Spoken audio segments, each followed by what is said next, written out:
virtual format due to COVID. The year before that, we had done it in person at the Dietrich Theater. So to kind of do a hybrid format, we've definitely got our largest audience that we've had. So that's great.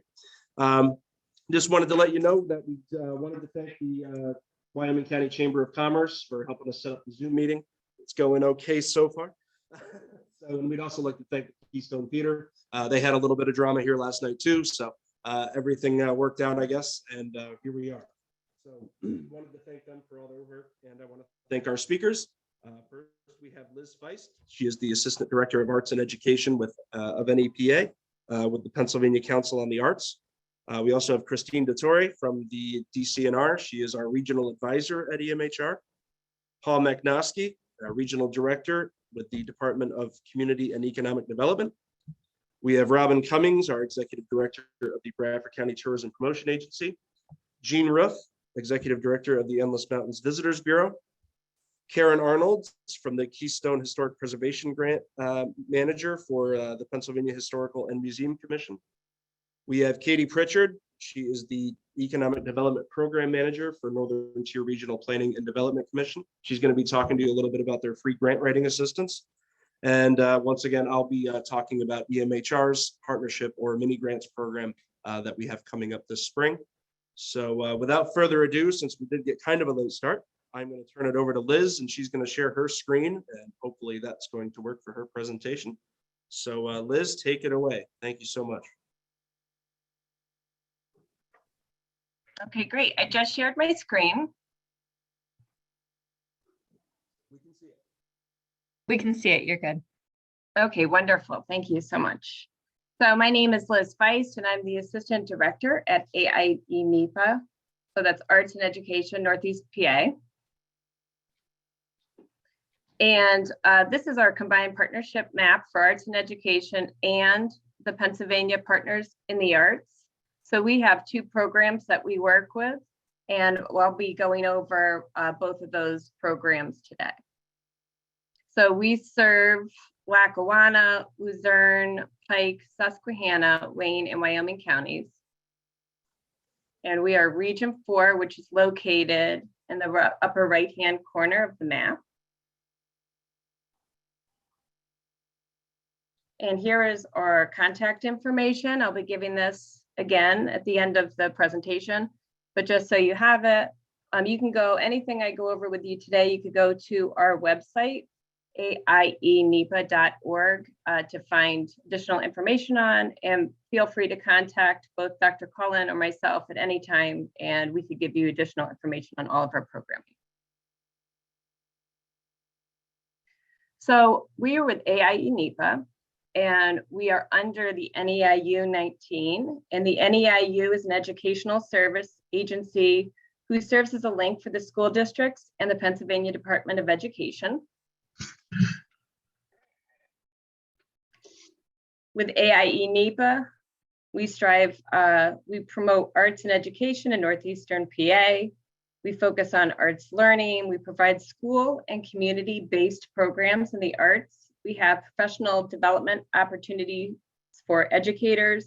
We have a great one now with Broadway Theater League of NEPA. If you know any educators who would be interested in that, all that information is on our website, where they can go and see a show, participate in a workshop, and receive ACT 48 hours. And we advocate for arts education. So here's a few of our programs that we have to offer. And this is again on the arts and education side. I'll be talking about our grant programs in just a few minutes. But we have Insta Arts, which is a free program, which maybe some of you would know, people who would be interested in this for their children. I'll give you a little information coming up on that. We have residencies, Arts Alive, our summer program, professional development, enhancing educator creativity, poetry out loud, artist of the month, arts for life, and performing arts conservatory. That's a list of some of our programs that we have, which would be offered this spring and into the summer.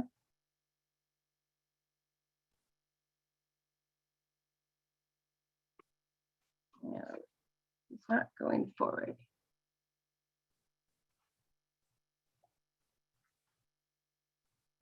PowerPoint seems to be up. There it is. Thank goodness. Okay. So here is, our programs right now are both virtual and we have some in-person programming too, but this is a quote from one of the parents from a student who participated in one of our virtual programs. And she was just talking about how important the socialization was with this virtual program. And that is with our InstaArts program.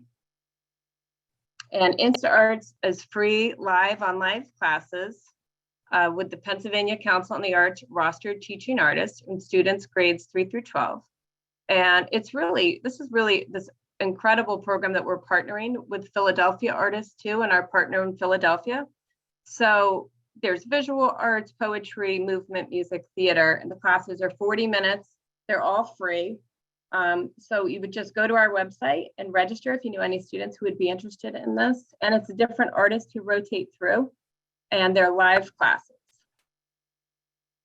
And again, that's all at aienipa.org. This is our Performing Arts Conservatory program. This is an in-person class that we're partnering again with Broadway Theater League of NEPA. And these classes will be offered at Ballet Theater of Scranton.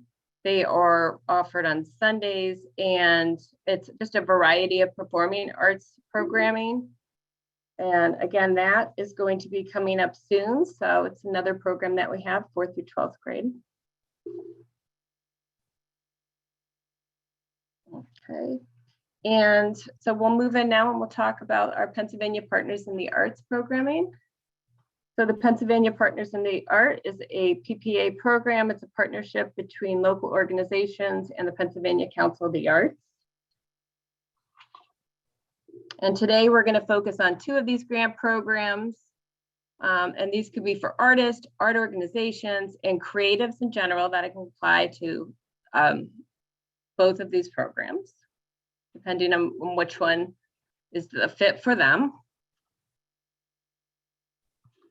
So the first one we're going to talk about, these are both new, is the Creative Accelerator, the Creative Entrepreneur Accelerator Program, CEAP. And this is designed to pair access to existing small business consulting services with financial resources for creative entrepreneurs who aspire to start their own for-profit business or who operate an existing for-profit micro business. So we are working with, let me go to the next slide. Let's see. Okay. We're working directly with 2 small business development centers. We're working with Wilkes University and the University of Scranton. So that will be coming up, and I'll give you some contact information for that. And you could also get that on our website. So the program's purpose is to help creative entrepreneurs to grow their business audience and revenue. The program will advance the Pennsylvania Council of the Arts overarching value of diversity, equity, and inclusion, and prioritize investments to creative entrepreneurs who identify as Black, Indigenous, or people of color, BIPOC, and those who are located in and whose work benefits low-income communities as defined by the Small Business Administration. So the application for this is on a rolling basis, and the grants range anywhere from $500 to $2,000. The eligibility for this is creative entrepreneurs are eligible to apply once every 3 years for this program. So the process is actually a pretty simple process. First, the creative entrepreneur would come forward and express their interest in the program. They would reach out to us, being the PPA partner, and then we would give them the contact information for their referral coordinator. And they would have an initial meeting with their referral coordinator and review a business plan. And it doesn't have to be a traditional business plan. There are several different options or several different, things that could fit depending on the entrepreneur and what they have available. The referral coordinator then works to give us, they refer the coordinator, they refer them back to us, and then we, let me see where, okay, so the creative entrepreneur and referral coordinators can, once they review the business plan, then they work with their creative entrepreneur to give the referral to us. And once we have that referral, then we have a very simple client information form that we would give to the client and an online application. And at the end, if granted the award, then the client would enter with the grant award agreement. So a few of the requirements that we have is that the person applying or the entrepreneur would be at least 18 years of age. The business must have a gross revenue of less than $200,000. And here's some of the areas that would be considered. You might be saying, what would creative industry areas be? There's marketing, architectural, visual arts and crafts, design, film and media, digital games, music and entertainment, and publishing, just to name a few. And you can look on our website and we could, different, what are the eligible uses of funds? I won't go through all of these, but there are some rules and regulations for what the funds can and cannot be used for. And again, here's the referral process, starting with the referral coordinator, and then them reaching out to us and then working directly with the creative entrepreneur. And there's some information on what the business plan could look like. And this is something that they would work directly with that referral coordinator for. So the second program that we'll talk about is entry to program stream. And we have program stream, that's something that we've already had. And there used to be a project stream, but now project stream has turned into like that no longer is happening. So what we have instead to transition into program stream is entry to program stream. So entry to program stream is for organizations or programs with an average annual revenue of less than 200,000. So it's not for individuals. It's for nonprofit organizations.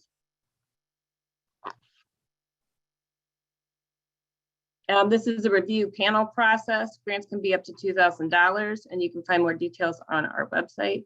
The deadline for this has just passed, so it's February, mid-February. So this would be for next year, just to know that this is something that would be coming up.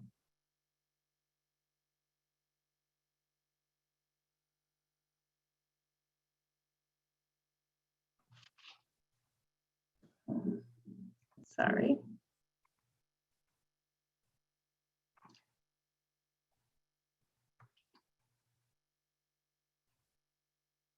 It's not.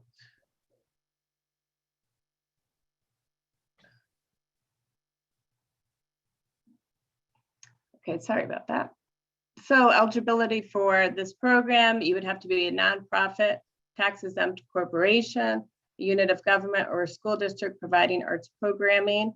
You have to have a revenue of less than $200,000 and have a history of at least 1 year of consistent arts programming. So here's some matching requirements for this grant. And again, here's our contact information. So please feel free to reach out to us with any questions you would have about this. And I know that Dr. Cullen recently did an interview on Erica Funke with WVIA Art Scene. I believe it was February 1st. So that's something that you can look up and would be interested in listening to. You can get more information that way too. Thank you, Liz. We appreciate it. I know you actually have to bolt to another meeting, correct? Yes. All right. So does anyone have any questions for Liz before she has to take off? Normally we save our Q&A for the end, but since she has to leave us, if you have any questions virtually, please type them in the chat box. And any questions here, just yell them up here and I'll feed it to Liz.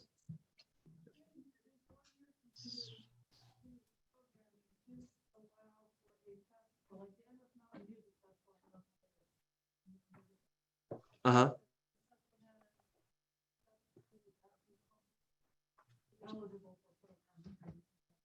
So Liz, the question was, are local festivals eligible for this type of grant? For the entry to program stream. Yes. If they're not, if it's somebody who is not, you can have a fiscal sponsor. So that might depend on the festival or who they're associated with, but you can have, like, say you even were like had a group. It wouldn't be for an individual artist, but if you had a group of artists or a group of people who were under and sponsored by a fiscal sponsor. So if a festival maybe even is associated with a fiscal sponsor who would qualify for that, then, you know, yes, that would be something I believe that would work for that. Okay. Well, I know it's not from Vanessa because she's not here. She's out in the lobby, but someone didn't change their name. But are high school groups eligible for this program is a question in the chat.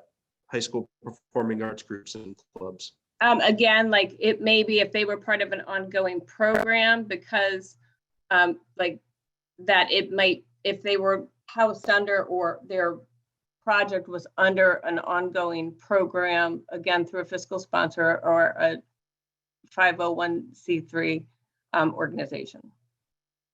Okay. Hope that answers your questions. Any follow-ups for Liz before she has to leave us? All right. Well, thank you, Liz. We really appreciate your time. Yeah, please feel free to reach out, you know, send either Dr. Cullen or myself an email or give us a call and we can answer any questions about either of the programming. And if there's any of those arts programs that work for you, please feel free to register for those too coming up.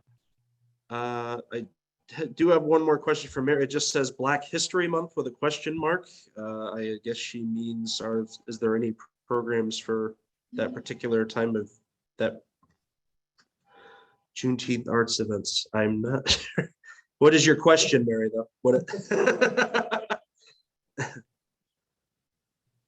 Does this programming support those?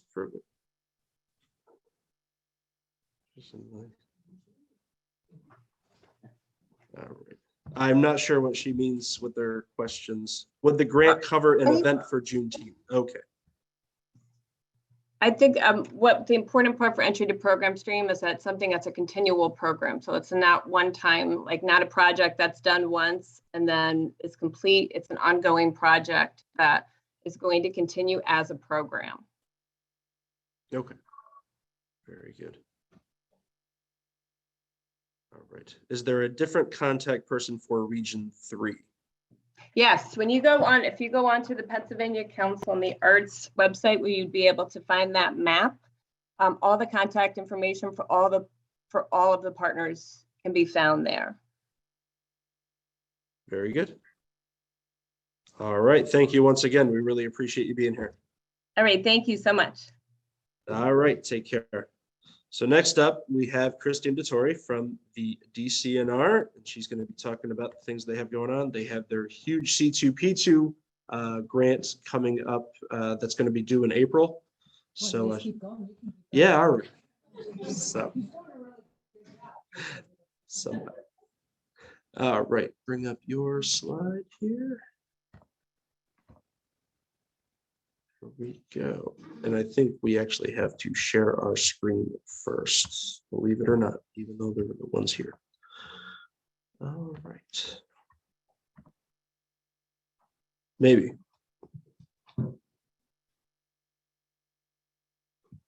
Can everyone virtually see the presentation? No, you need to click on which program you want to share. So it says that you're sharing your screen, but I don't think it's like you picked the PowerPoint. Okay.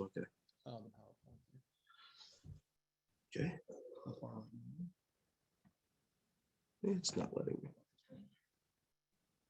Not letting me.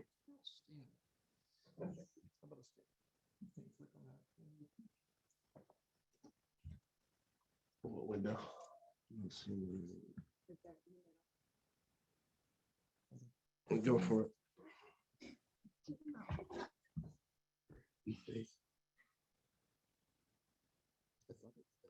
Okay.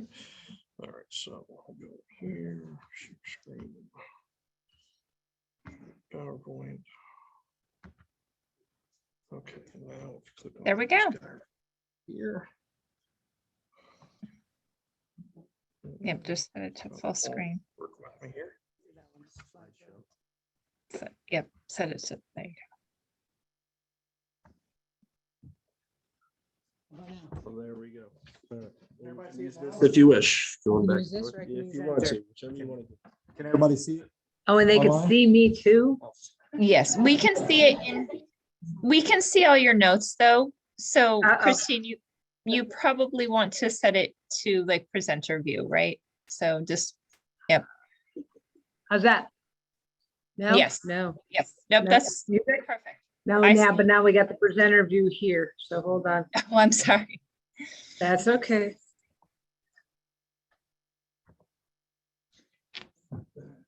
What do you guys see? I see your presenter view. How do we get it out of presenter view for them? It's not presenter view for us. I don't want you guys to see my notes. I can't see what your options are there. I don't use PowerPoint often enough to know what your options are. So let's try this again. I'm going to close the chat. Nope. Close the chat.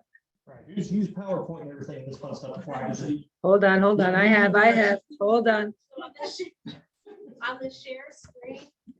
Wait, let me open my PowerPoint up first. Where is it on here? I know, we're doing this again. 2220, it's in there, Well. right? Wait, Yeah. there's mine, right? Okay, let's see, I'm beginning. Everything's over there. And she's there, pop it out. Share screen. Let's see which one works. What do you see now? Oh, nothing yet, hold on. You had to hit How about share. now? Got it. No notes? No notes. You're good. There we go. Good job, guys. I don't want to use that. Can I just use the enter button? Let me see. We're just going to test something real quick. This one or this one? I'm going to do the enter.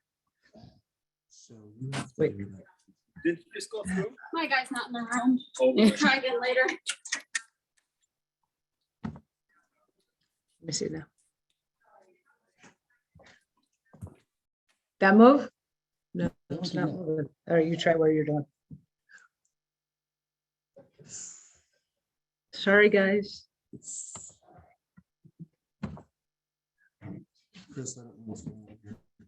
Okay, hold on. We've got like two things going on. Maybe it's this one here. What do you see now? It's the same screen. Same screen? You still just see the notes? No, I don't see the notes. I just see your home, like your Oh, very now, first. did slide. it change? Yes. did it now change? Yes. You're good. Okay. Second slide. So we're back to the cover screen. Everybody see the cover screen? Yes. Okay, this is how you have to apply for DCNR. This is the grant portal as far as everything that we just did here. If you don't have any knowledge of it, you're not going to be able to do the grant portal. Just joking, just joking. So welcome everyone this morning. Thank you for having us here. Again, as Kane mentioned, I'm Christine DeTore. I'm your regional advisor for the Bureau of Recreation and Conservation, Department of Conservation and Natural Resources. We will also be having a quiz between myself and Paul, how many acronyms we use today, and you have to have knowledge of all of those acronyms to apply for either one of our grant programs. So the Bureau of Recreation and Conservation, our mission, we have a mission to be a leader in providing recreational opportunities for all to enjoy, protecting the Commonwealth's natural and heritage resources, and advancing the greening of Pennsylvania. And how we do that is by working with partners like yourselves, like our municipalities, our land trust organizations, our partnership, heritage areas, conservation landscapes. Everything that we do, we couldn't get done without our partners throughout the state. So as Kane mentioned, we are in the midst of our grant program. The timeline for grants has opened up. We started the application process on January 18th. It is open until April 6th. One thing that you will probably hear from both myself and Paul is anything that we do with the state is not fast. So this is a program that you apply for this year. We review and rank all summer long. And hopefully we have announcements in the fall. Anybody had a grant last year, you'll know that we didn't announce. Anybody remember when we announced this past year? December 30th. Yeah, we held our feet to the fire this past year. So normally a grant that you're applying for 2022, you're not going to start, or the grant agreement won't start until January of 2023. These are projects you're not more than likely constructing until the spring or summer of 2023 as well. So we have a variety of funding sources. We work with the Keystone Recreation and Park and Conservation Fund. That's funding from the realty transfer tax. We also have money from Growing Greener, which is also known as the Environmental Stewardship Fund. We have the Land and Water Conservation Fund, which is our federally funded program. And I believe we have a few people in here that represent municipalities that have received federal funds from the Land and Water Conservation Fund. We also have funding from our federal recreation trails program, our PA snowmobile restricted account, and the PA ATV restricted account. Our funds actually from last year, we did close to 73 million in grant awards for 2021. And we're hearing that we are also going to have a very good year. If everybody is aware, the realty transfer tax, people are selling and buying houses back and forth crazy the past couple of years.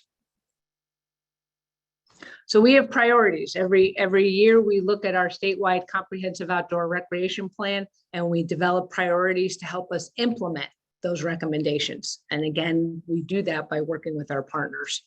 We have our community parks and recreation. Our top priority is the planning and development of projects that focus on access for all and rehabilitation of existing parks. Most of our projects we see come in are rehabs of deteriorating parks, old equipment. Some parks still have those metal slides that, back whenever we were able to use those metal slides and the treacherous monkey bars. How many broken arm on the monkey bars? We also, one of our priorities for 2022 is for land conservation and watershed protection, protecting critical habitats, climate resilient lands, forested watersheds, and riparian corridors. And we're looking to create those critical connections between public or conservation lands. Again, watershed restoration, rivers implementation, enhancing public access to Pennsylvania waterways. We have a strong partnership with the Pennsylvania Fish and Boat Commission. We're looking to improve Pennsylvania watersheds by working with our watershed organizations, and also by constructing riparian forested buffers. So that's plantings along rivers and streams throughout the Commonwealth. Our top priority in 2022 for trails is actually closing our priority trail gaps, working with our trail organizations, connecting our longer distant trails, providing for more of that as a resource for people to use that as a recreation access. And then I think I mentioned early on what we call recreation for all. So that's addressing a recreation access needs in what we're calling a medium or high need area. And that was based on the study that we worked with for the Trust for Public Land. And there's GIS data that we can help you determine if your project is in an area of medium or high need. We also are looking to serve an underserved population or area. So that's our 2022 priorities. So who are eligible applicants? So we have municipalities, which are our counties, townships, and boroughs. Does anybody know the only town in Pennsylvania? The only incorporated town? Bloomsburg. Bloomsburg is the only incorporated town. Paul, you knew that, didn't you? We also have municipal agencies. Those could be your council of governments, municipal authorities, intergovernmental commissions. We have several park and recreation commissions that have been established throughout the Commonwealth through an intergovernmental cooperative agreement where the municipality gave authority to those recreation commissions. We work with our nonprofit organizations, which are appropriate and authorized organizations, and they are registered with the Pennsylvania Bureau of Charitable Organizations as a 501c3. We also work with our pre-qualified land trusts. Those are nonprofit conservation and preservation organizations, and they have to be in existence for 5 years and approved by the Bureau. Some of our grants we do have available for for-profit enterprises. Those are for-profit enterprises that have been established under Pennsylvania law. And right now, for-profit enterprises through DCNR are only eligible for our PA Rec Trails program and our snowmobile and ATV restricted accounts. So what can you use as matching funds? All of our projects require, most of our development projects and our trail projects and our planning projects require a 50-50 match. So that's a dollar for dollar match. Your grant application must come with a letter of commitment securing those, that you're telling us you have those secured matching funds. But of course, you can't spend the match prior to the grant agreement period. So anything you're telling us this year in your grant application that you have as match has to wait until next year before you can spend those dollars. So what are some of those eligible matching funds? Most federal funds, some state funds, most local funds, most private funds. Non-cash is in-house labor. We call it in-kind, equipment use, donations, and volunteer. If you have a specific project, as you move forward and you're developing your project, we can discuss what those cash and non-cash matches can be more closely. We are hearing a lot of municipalities are considering using the American Rescue dollars as a match. Our understanding as of right now through various research is it is an eligible match to DCNR, as well as programs that Paul is probably going to mention through the Department of Community and Economic Development, their Greenways, Trails and Recreation Program, and their local share account programs, as well as I think there's a few others, CDBG, that we can use as match that I think Paul will highlight as well. So we have a variety of project types. We do planning programs, we do trail, small community. A lot of the communities here in the Northern Tier qualify under our small community program, our riparian forest buffer program, our acquisition grants, our development grants, our river conservation grants, and our partnership grants, such as the work we do with the Endless Mountains Heritage Region. We have 12 heritage regions across the state and 8 conservation landscapes. That work is primarily funded through our partnership grant program. So just a little bit on each one. So planning, what we're doing with our planning grants is assisting in creating and implement. Okay, I'm not going to be able to say it. Didn't have enough coffee. So it's a plan that we want you to be able to implement that has had a strong public input to guide future investments. So most of our common types of plans are things like master site plans. So if you have a 100-acre acquisition that the municipality just did, and you're not sure what type of amenities you want to see on that 100 acres, you would come to us for a planning grant that would hire a consultant and help you work through a public process to decide whether it's swing sets, a splash pad, a baseball field, a volleyball court. So that's a master site plan. Comprehensive rec, park, and open space plans. We actually, here in the Endless Mountains Heritage Region, Sullivan County is currently working on a DCNR funded recreation park and greenways plan. So we've got that type of planning. And Wyoming County just finished theirs in December. We worked on that for a couple of years, all through COVID. The public input process was very interesting for a lot of these planning projects during the past 2 years. We also do land conservation and stewardship planning, swimming pool complex feasibility study. Anytime you're going to either build or repair a swimming pool complex, you need to have a feasibility study done first. And then also the same goes for an indoor recreation facility. Anytime you're investing dollars into those, I'll call them higher maintenance facilities, we want to see a feasibility study that discusses the maintenance and continued use of that facility. So acquisition, Our acquisition dollars is we work with the applicants to help them secure land that could be used for critical habitat, in natural areas, park and recreation areas. Most of our municipalities will see come to us to assist them in acquiring acreage to increase and expand their park and recreation areas. And we also do land acquisition for greenways and open space. Land can be secured through what we call fee simple acquisition or permanent conservation easement. So fee simple would be the municipality or the land trust organization actually purchasing the property. And a conservation easement is a document where the landowner remains the landowner, but the organization has purchased some sort of development right. Either it's a conservation easement to build a trail, or it's some of our conservation easements relate to protecting critical habitat. Trails is also one of our larger grant, what we call application swim lane.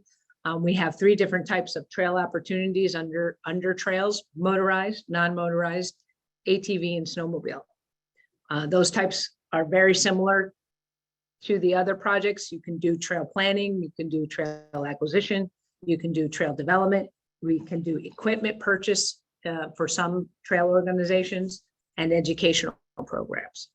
I failed to mention, but here it indicates that the ATV, because of funding, the ATV and snowmobile trail projects actually have 2 grant rounds per year, one in the spring and one in the fall. And that's only for the ATV and snowmobile. Development, as I indicated, this is the park rehabilitation is one of our larger sought after grants. This is where we're working with the municipalities or the organization to help them either rehab an older park or to develop a new park that maybe you completed a master site plan for.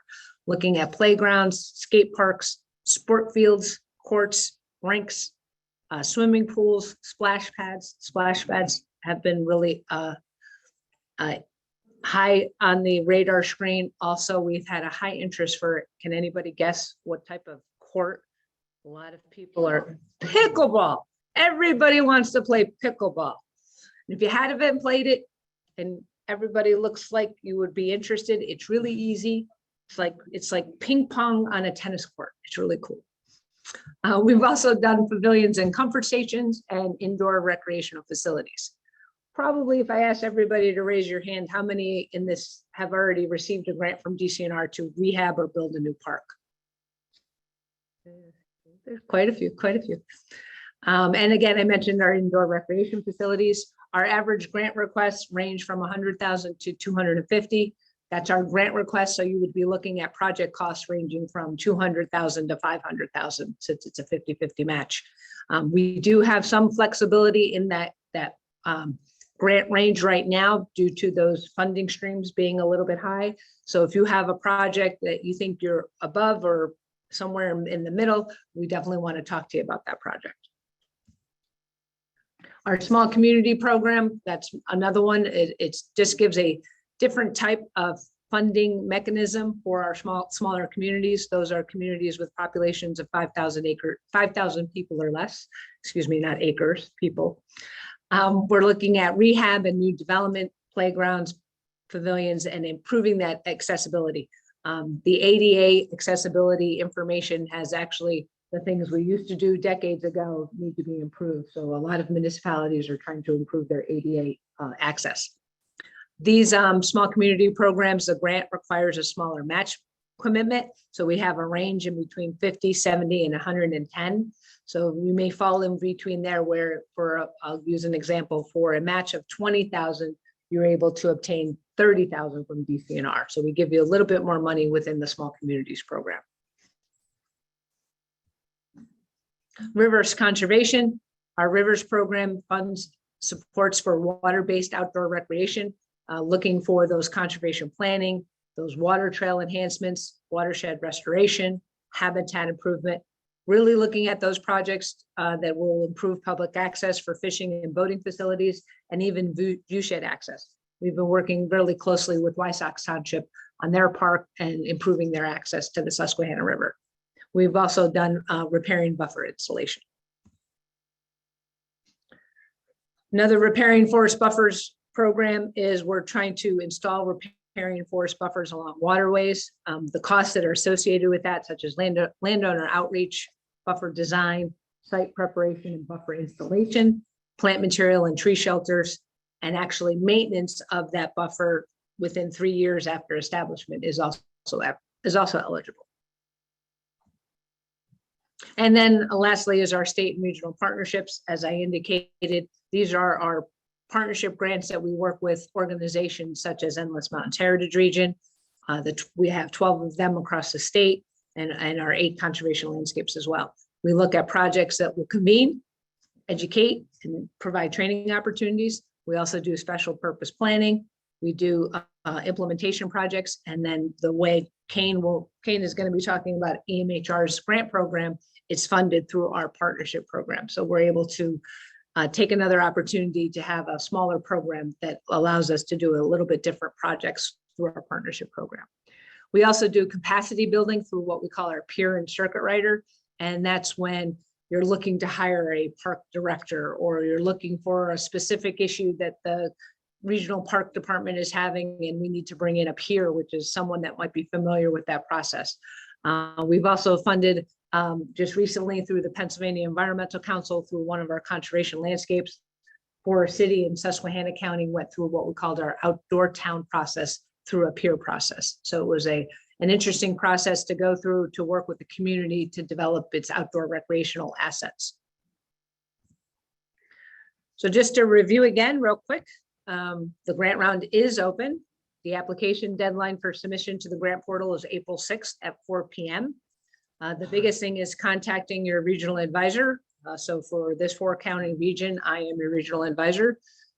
Be happy to talk to anyone that is interested in a grant application afterwards. I think Katie will be talking about their ability, which is really great here in the Northern Tier, your 4 counties. You have a grant writing service, which is really helpful with our grant program. All of our grants are highly competitive, so you compete both on a regional basis on most grant applications, and then in some cases, grant programs such as our trail program and our acquisition program compete on a statewide basis. So writing a competitive application is very important, and a resource like Northern Tier Regional Planning Commission and working with myself as your regional advisor, we want you to have a successful grant application. And Kane, we're holding comments to the end? Yes. Okay. If you want to stick Yeah, I might stick around just because you want me to know that. You want me to stick around because I know how to do this. Yeah, exactly. Exactly. You're now technical advisor. Yeah. Yeah. So who's next? So next we have Paul McNoskey All right, let me from close this. the DCED. See how good I am at this since I did it already. That's Wrong. that one right there. Yeah. That's his there. Yeah.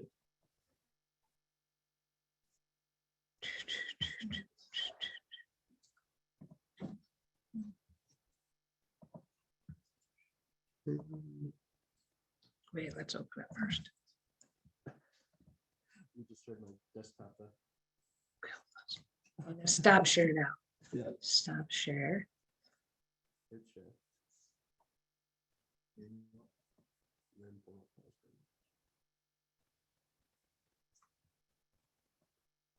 All right. Well, now we're not ready yet.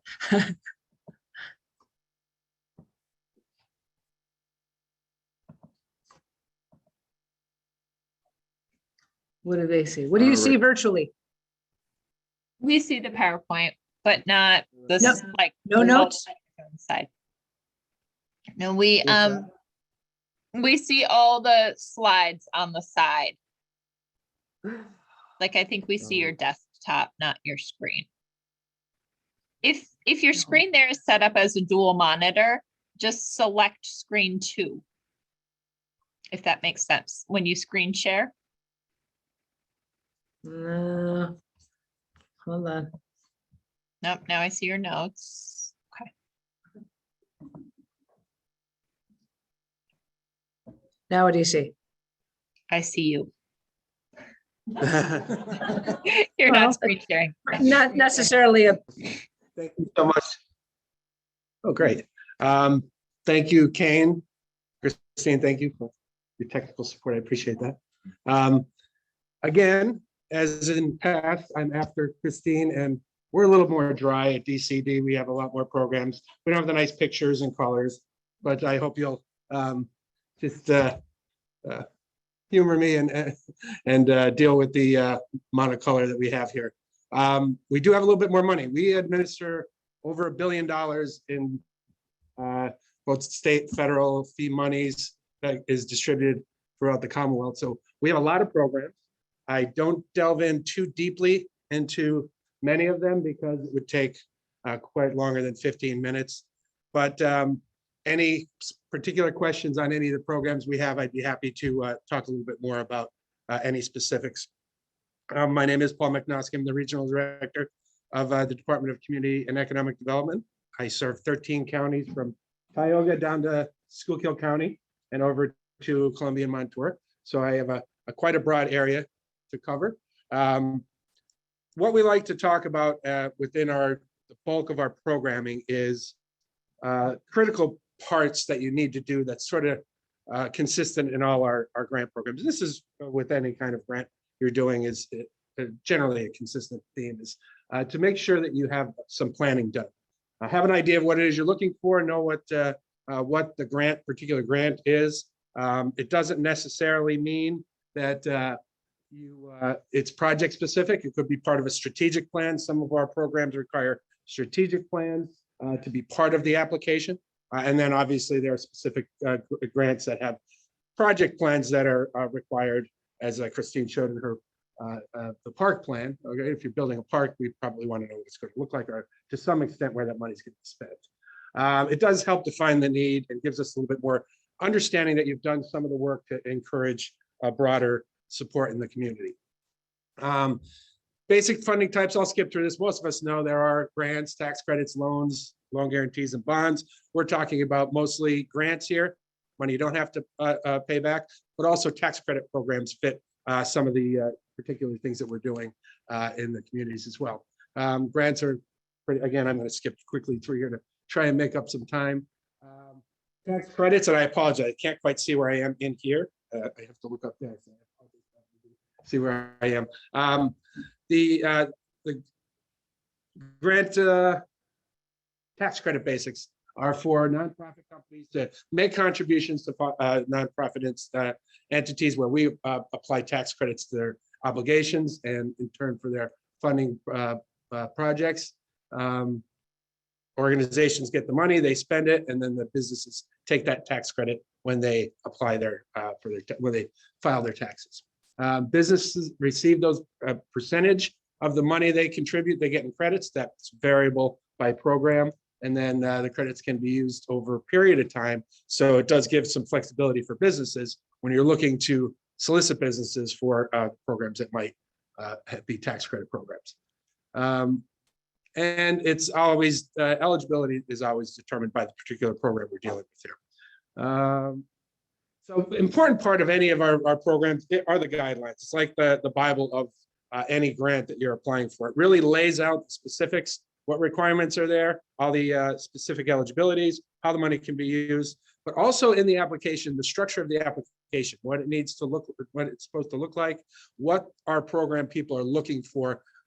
You have to keep in mind these people are generally in remote locations now, and they may not be familiar with your community. So you really got to paint a good picture to give them an understanding of what it is. So the guidelines spell out how they want to see it, what particular information they want to see. Our single application, anybody who's engaged with DCD would be familiar with this. It's pretty much all of our programs require a single application. Most require more information besides just the information in the single application. There through our attachments at the end, you might have to put in specific planning documents or other information that's required. And we're always here to help with any complications or anything like that that you might have. This is an important element that I want to sort of stress here because a lot of people will put in an application and then be a little upset because we do get an enormous amount of subscriptions to all of our grant programs. And the decision-making tree, I guess, is what I wanted to talk about a little bit here so you can understand. The Commonwealth Financing Authority is an entity that was set up through legislation that defines how the money is distributed. It is a It's under DCD, although it's the 4 caucuses, the Democrat and Republicans in the House and Senate, and then 3 members of the administration. And it has to be unanimous in their decisions on where that money goes, which projects are going to be funded. And the reason I say that is extremely important when you're dealing with any CFA, is the acronym that we have here, that we use for the Commonwealth Financing Authority.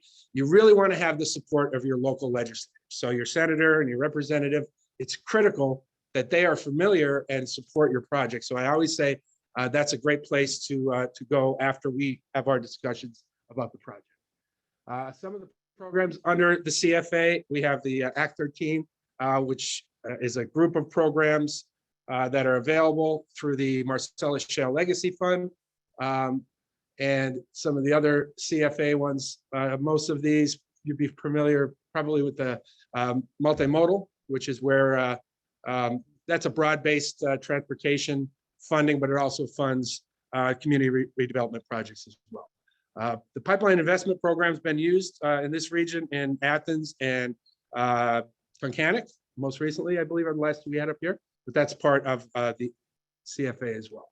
And these are the Act 13 funds. Probably in this group, we'd be looking at the greenways, trails, and recreation. The window is currently open for these programs, the majority of them. So if you have any interest in applying for any of these, you can certainly give me a call and we would talk a little bit more about a potential application. This is the list of the programs and when they are open. This is pretty consistent, although there is some variables based on what the CFA is doing. It could change, but generally that is the time frame that you'll see for program openings. And then this is the whole list of the CFA program. So as you can see, it would take all day to go through all of these. But if the best bet is to go to our website at dcd.pa.gov for our programs and funding. And if you see something that fits the needs of a project, we could certainly talk more about it, or better yet, reach out if you have a project and we can try and marry your project up with some of our programs. Some good news, and some of you may be aware of this.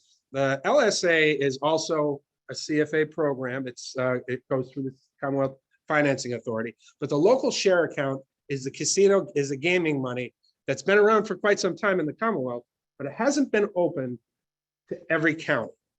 Each casino has their own rules and they dictate how that money and where that money is distributed.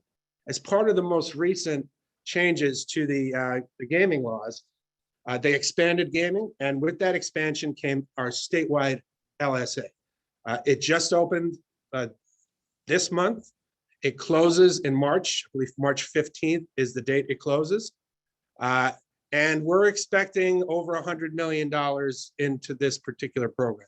Any of the 67 counties can apply. So it's really a new opportunity for areas that didn't have access to local share account dollars to have access. It's a little bit different as compared to the other LSA, but these are the uses. And take notice here, it says projects in the public interest, right? Projects that improve the quality of life of citizens in the community. Paul, I And need you to talk into the microphone. Oh, I'm I need- sorry. That's okay. They can't hear you online if you don't talk into the microphone. Oh, okay, I'm sorry about that. That's all right. I'll move this way so I can. Okay, how's that? We good? All right, I can hear it now, so we got that. However, yeah, so what I wanted to point out here is it's very, the uses are very broad-based. You can fit anything into those two definitions. So the idea is to make it more flexible, to be able to be used by more more people and for more purposes. The eligible it's not for the private sector. That's one difference between all the other LSAs. Private sector, this is only for basically municipalities and nonprofits is what we're looking at. Eligible projects, they have to be owned and maintained by the eligible applicant or a nonprofit. Now the eligibility, and so one thing that I don't know if I have. Okay, so eligible applicants, yes it is. So it's counties, municipalities, authorities, economic development agencies, or redevelopment authorities. Nonprofits can still be part of it, but they'll have to have a sponsor. So you need to go to one of these entities entering into agreement with them. If you're a nonprofit, they would be the applicant. You can administer it, but it does give you an avenue to get into the new program. So again, this is new, but if you have questions, you want to talk about it, we can certainly talk a little bit more about a potential application. We don't have a ton of time, and it's going to be extraordinarily high subscription. We'll probably get close to $200 million in applications statewide. So we'll be very busy on this, and we want to make sure our applications are pretty strong. So if you have any that you might come in with, don't hesitate to give us a call. Okay, one thing I did want to touch on, because Kane had asked me to talk a little bit about the COVID money. These programs are the ones that have been out of. These, for the most part, are already closed. They've gone, some of you may be familiar with them. The CDB, the CARES Act CV was an expansion of the CDBG money. Anybody who has municipalities here, you're familiar with CDBG money. This was an expansion under CARES Act funding for those applications. Right now, the Commonwealth does have money that was distributed under CARES Act. We haven't been given guidance from the legislature yet, specifically where it's going to go. So I'd just say, stay tuned. Some of these programs may be refunded. I know the business program that we had, the statewide small business assistant program, we do expect that almost definitely to be refunded again. And that went out through the CDFI network to local businesses. That'll be the same process that goes through, but we will see more money coming in through that particular program. So we have community development projects. These are non-CFA programs. These are at the administration's discretion. So they go through the governor's office to get approval. The municipal assistance program is for local governments to deal with either operational issues, or it could be planning, things like that. It generally goes through our local government services to work with municipalities to assist in their operations and provide planning opportunities, whether it's zoning or planning or a combination, or also community redevelopment opportunities as well. So that's our municipal assistance program. Our Keystone Communities program is designed to help with our designated main streets and our Elm Streets. They are areas that are designated by the Commonwealth as particular focus areas. They do get priority funding. However, in the Keystone program, it's not only designated areas that can apply, and that's a broad-based community development type of a program as well. So a lot of things can fit under there that you might be looking to do. And then our Neighborhood Assistance Program, or NAP. NAP is our tax credit program. So I'm going to jump through these. I talked a little bit about that in Keystone Communities, and to move this up. Okay, so I wanted to talk a little bit about our Neighborhood Assistance Program, because we did add a new provision under that a couple of years ago for rural communities. It's generally money to help in distressed areas or at-risk populations. So you can think of the opioid crisis that we're having. If you're a nonprofit, you're dealing with that. We can help fund that through tax credits or community revitalization. So there are opportunities now in rural areas that might not have been there in the past to do projects that you bring in partners through the private sector. The private sector partner makes a donation and they get a tax credit based on that particular project. It falls under what we call the 4 Ps: the place, the problem, the project, and the proposed outcome. They sort of focus in on what particular work is being done in the neighborhood for revitalization. And you can get credits between 55 and 80% for businesses. And this is a pretty technical program. So again, it really requires some knowledge of it. It does require a nonprofit to be the applicant. Okay, they have to be the recipient of the contribution, 501c3, so that they can use the tax credits. Some things that we try and really encourage, again, I talked about this right off the beginning, because it's really the most important thing to do when you're constructing these applications, is to plan. And when you plan, you get a better perspective of what it is you're doing and how that's going to impact your community or your organization. And it gives you a better chance of getting a good application in. And building community support is part of that process. What we do like to see is we like to see partnerships. We like to see community engagement. And that really comes down to the fact that we have so many applications, and not enough money to go to everybody. So we really look to ensure that we're getting projects that have community support, that are impactful, and that seem to have, that broader impact and leverage other things. Reach out to the legislators. I mentioned this before. It's critical, especially when we're dealing with allocations that come through the Commonwealth Financing Authority. They're huge supporters in your community. I very rarely do I see any issue with any of the legislators getting behind projects. And I know they're very interested in learning about what you guys are doing. So engage them early and make sure that you can gain their support for what you're doing. And then Christine, I think mentioned this as well. It's critical that you reach out to DCD when you're doing your application. It's going to save a lot of work. It might, we can guide you in an area or away from something. I try to ensure that if you're making an application, it's going to be competitive. If I see an application that I don't think is going to be competitive, I'm going to be straightforward and honest with you and let you know that maybe we want to look either at another program or another time, so you don't waste your valuable time and efforts. And research what works. You can look at other areas, who's applied for what, how have they been able to successfully apply for particular grants, and there's a lot of opportunities to communicate with people out there who have been successful. So that's pretty much all I have right now. Got that under time. Hopefully cut you up a little bit, but and we're going to do questions after. Right? Well, I have to leave, but I probably not till after well, I'll tell 12. you So. what, let's take questions for Paul now. Does anyone have any questions for ECD programs? Okay, I'll go to the one over here. All right.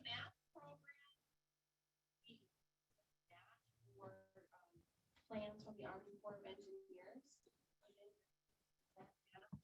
Okay, the question was, can the map be used to match Army Corps of Engineer projects?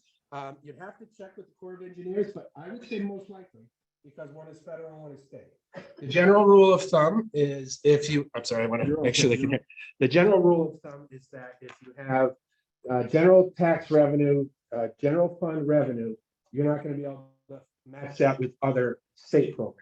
However, if it's fee, you may be able to. So LSA is fee money that comes from casinos. There are certain circumstances where that can match other state programs. State and federal is almost always eligible to use between each other. So in that case, most likely, but do check with the Corps of Engineers.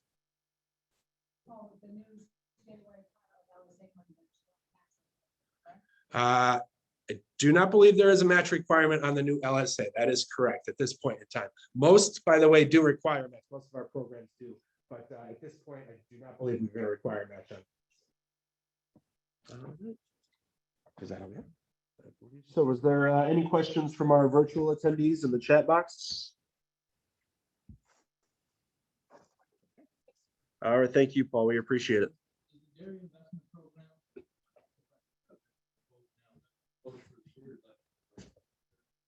Yeah, so that's, I can check specifically if there's any plans to open it. It is closed right now, and they generally open them when the ones that you're looking at, state that said closed. There's still programs that exist. It's all circumstances on whether they're going to fund it, but I can check to see if there's any interest in opening it, or if they're going to open it anytime soon. If you want to give me your contact information, I can get back to that. All right, very good. Candace Hilliard from Route 6 would like to know when does Keystone open? I guess. Yeah, right now it generally opens in July. Generally opens in July, Candace. We will, but it's usually based on the budget. So Okay, and that'll be contingent upon the budget. All right, very good.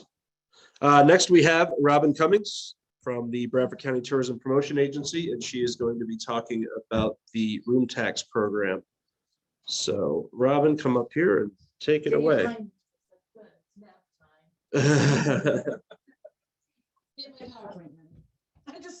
Yeah, you don't have one. For reasons we saw earlier. I do want, before we speak about the room tax grant, I did receive a text about another opportunity that I would like to share with you that probably won't be covered today. So you might want to jot this one down. It is from the Sheldon Family Foundation. It is located in the Scranton area. It is a new foundation, and they are accepting applications from nonprofit organizations for its 2021 grant cycle.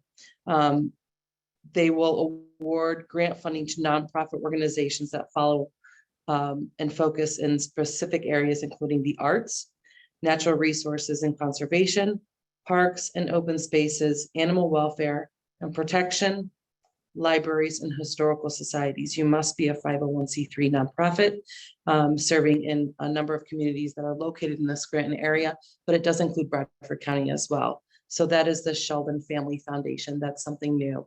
So please take note of that. That might be helpful to your organization. Before I forget that. So thanks again for having us and for all of you coming. Happy Friday. I wanted to speak today about the Bradford County, the Tourism Promotion Agency is responsible for dispersing the funds that is collected through the hotel room tax. The tax is paid by the end user, by the guests that stay there, but 30% of those revenues that come through the treasurer's office, all those funds are pushed to the tourism office, and 30% of all of those funds are deposited into a separate account for the room tax grant cycle for our nonprofit organizations. Our grant program, the purpose obviously of that is to make sure that we're supporting our organizations and our events that happen in Bradford County so that we have things that we can continue to promote to bring people to our area. So 30% of all those funds go into the account Q3, wrapping around into the new year. So with that being said, the room tax grant program occurs once a year. It is always in the fall. It opens the Tuesday after Labor Day and closes 6 weeks later. So the opening date this year will be September 6th, and it will close October 14th. And I'll answer some of the questions as we move along, including, well, who can apply then? Any 501c3 or 501c6 organization can apply, or a branch of a local county government that is located here in Bradford County. A number of you that are sitting in the room now have been recipients of the room tax grant. So we're very glad that those funds can get returned right back to our county. And next I have, what can I or we apply for? There are 3 main points that the room tax grant likes to support. The first being an event or an exhibit that has to be open to the public, and it promotes tourism in the county. You have to advertise outside a 50-mile radius. If it's just a community event that's not really going to bring tourists to the area to stay, you might want to reconsider again what your program is. But that would be things like our fairs, our festivals, museum exhibits, things of that nature. The second would also be in marketing and promotional projects.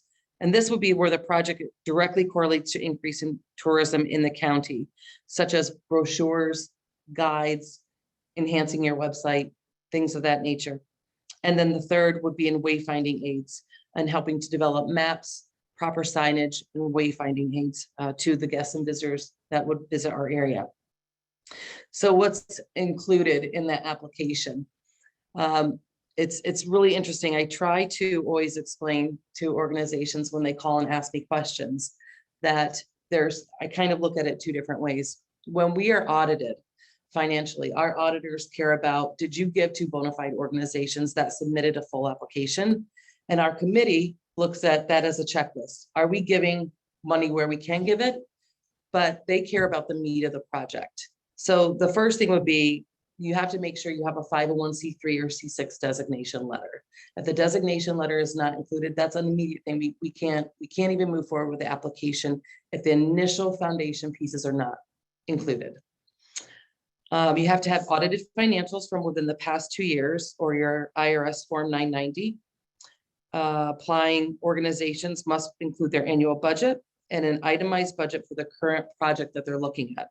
A number of organizations, I see Dave Jarrett here, I'll use Dave being the borough manager for SARE. There's a number of events that the borough puts on. So he puts in their overall budget, but then he gives a separate individual budget for each event when he's applying.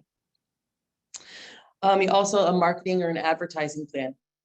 When you're asking for these dollars, where do you plan to spend them? If you have to advertise outside a 50-mile radius, it's great to utilize our local resources, but it's great if you use resources that are outside that 50-mile radius, because those are the individuals that are going to come and support your event, and they're going to stay locally. And most times they're going to make it a weekend out of what's occurring. We also would like a list of your organization's board of directors, your mission, and the summary of the project, as well as the goals and objectives for the project.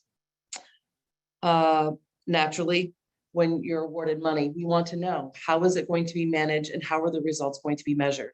That will be an integral part of when you close out the grant later, is what was the success? How did it relate back to the impact to tourism? And then finally, the proof of the 25% match. This was a new piece of legislation that was passed a few years ago, and which it requires, stake in the game from the organization. So the 25% match can either be cash from the organization itself. Most organizations, they have a seed budget, they have seed money ready to start their event, or it can, in-kind donations, which would be monies or services that otherwise people have donated, or where normally your organization would have been charged, in which case it perhaps was donated. It's fairly similar to what Christine was talking about, cash and not cash. And I think the other thing that I would like to stress about grants itself, especially that we see in the tourism office, is it's a supplement to your budget. If you're for some reason not awarded money in the room tax grant, it shouldn't prevent your organization from being able to move forward with the project. So make sure that you come and you turn your application, and that's really complete. Some other questions that we get: what's not funded? A lot of times we get pieces of the application and then they're discouraged when that's something that we can't fund, when that is all described in the application, as well as the overview of what is able to be funded and what's not able to be funded. So some of those items would be religious expenses, food and refreshments, travel or entertainment, or operational expenses. I cannot fund the concert at Troy Fair. I cannot also fund if there is a director of an organization, I can't fund their salary. So those types of things we are unable to fund, as well as if an application, an organization has received funds from the prior year and they haven't closed out their grant application, we can't fund a future application until that one is properly closed out.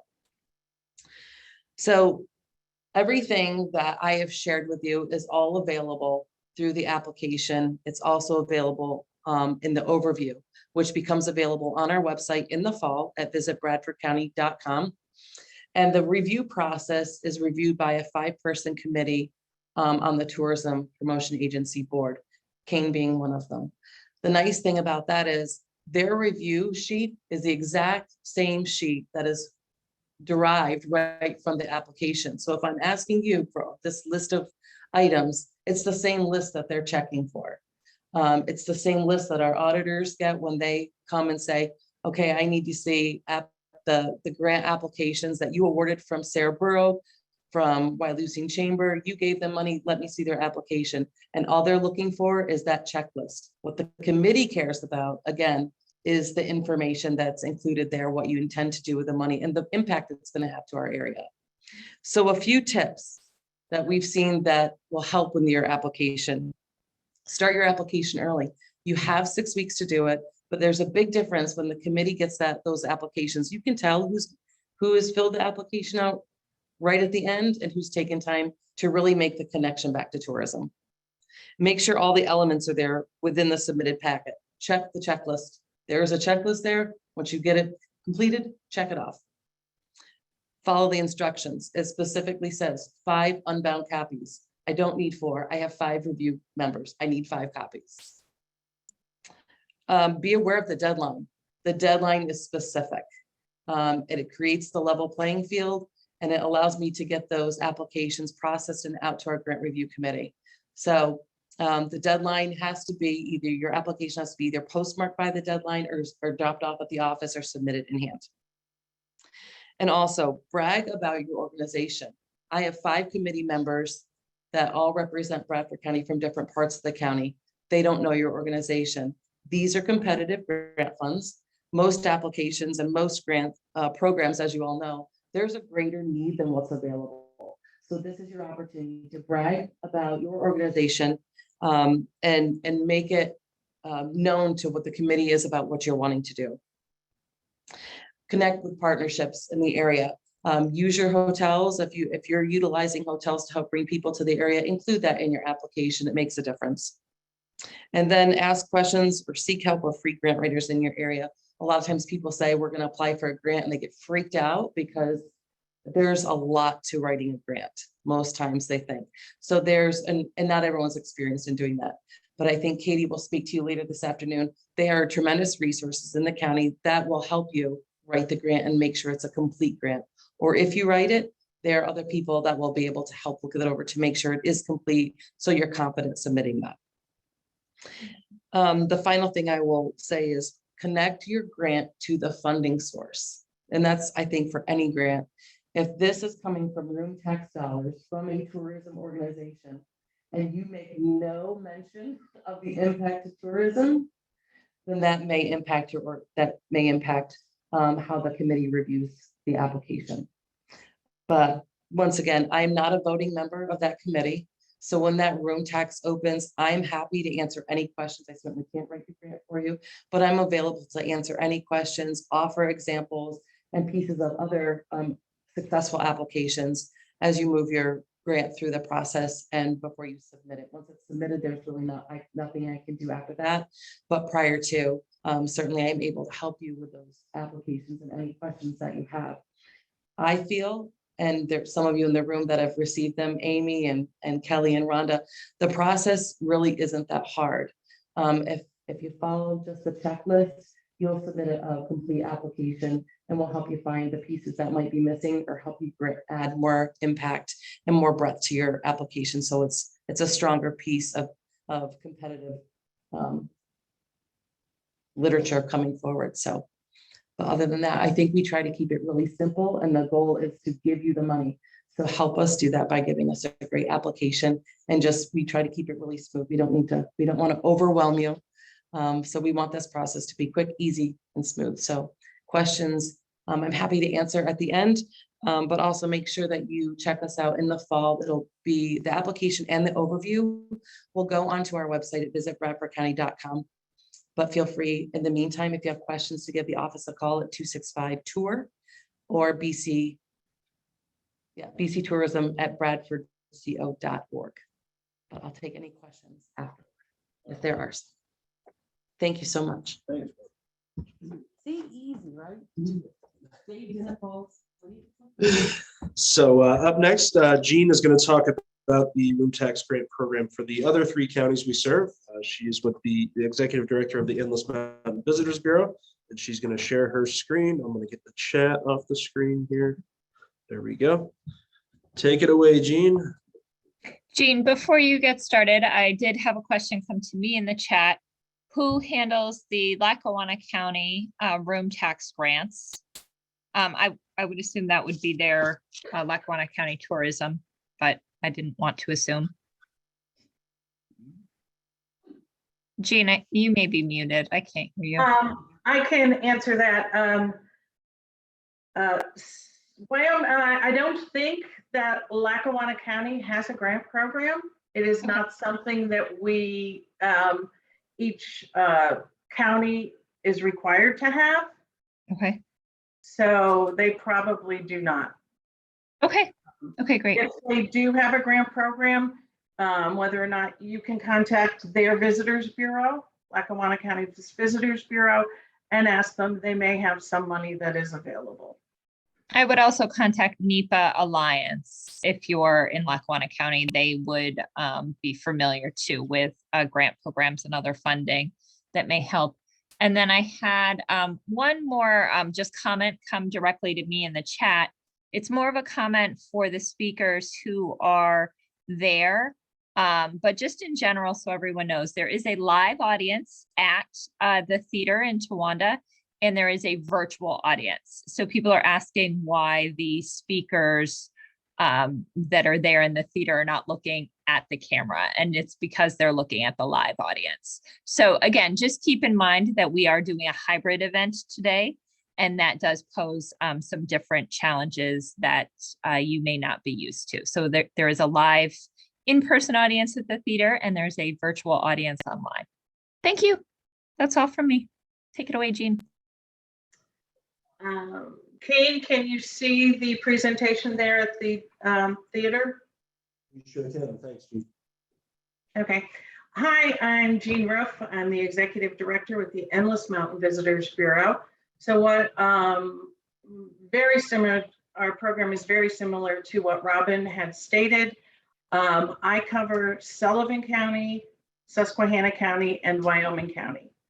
I'll just get started with my very similar to her. Everything is the same. You know, you have to be the 501c3, C6, local branch, or county government, a municipality.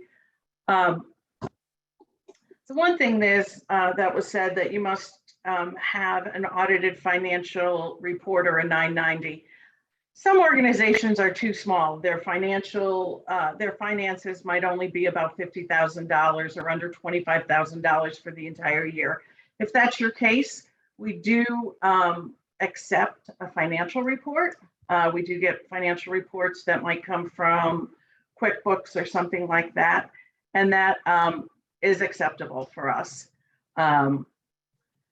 The other thing is, as Robin had stated, is that you have to, when you're advertising, it does have to be outside of a 50-mile radius.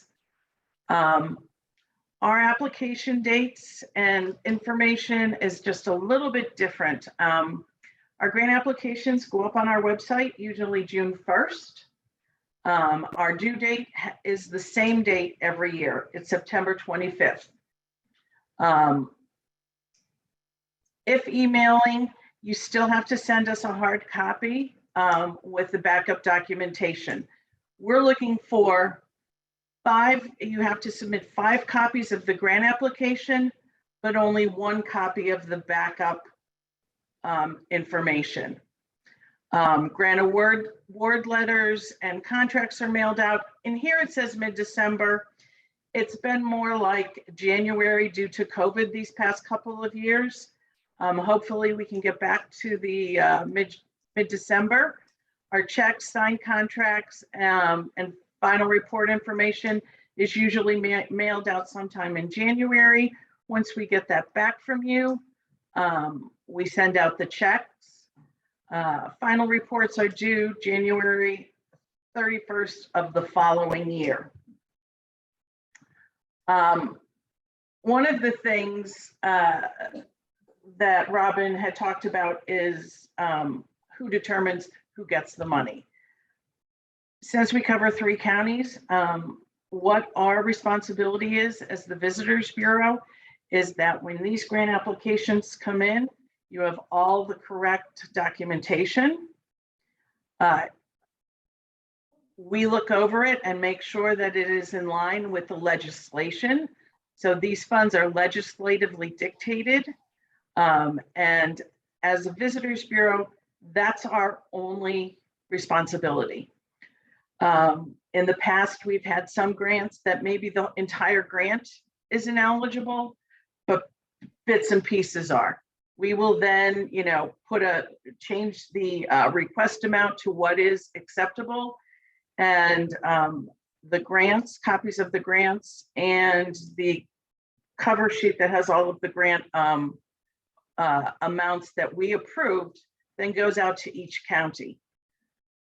3 counties do it just a little bit differently.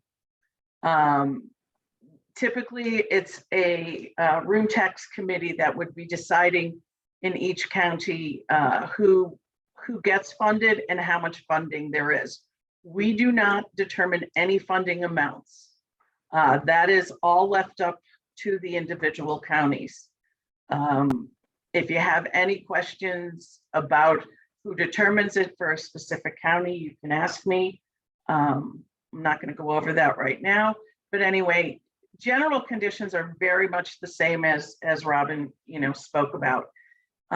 With the 25 percent cash or in-kind match. That does include volunteer hours. Grant funds cannot, the exact same things. I'm not going to read over it because she did go through that. We do ask that everybody who does receive funding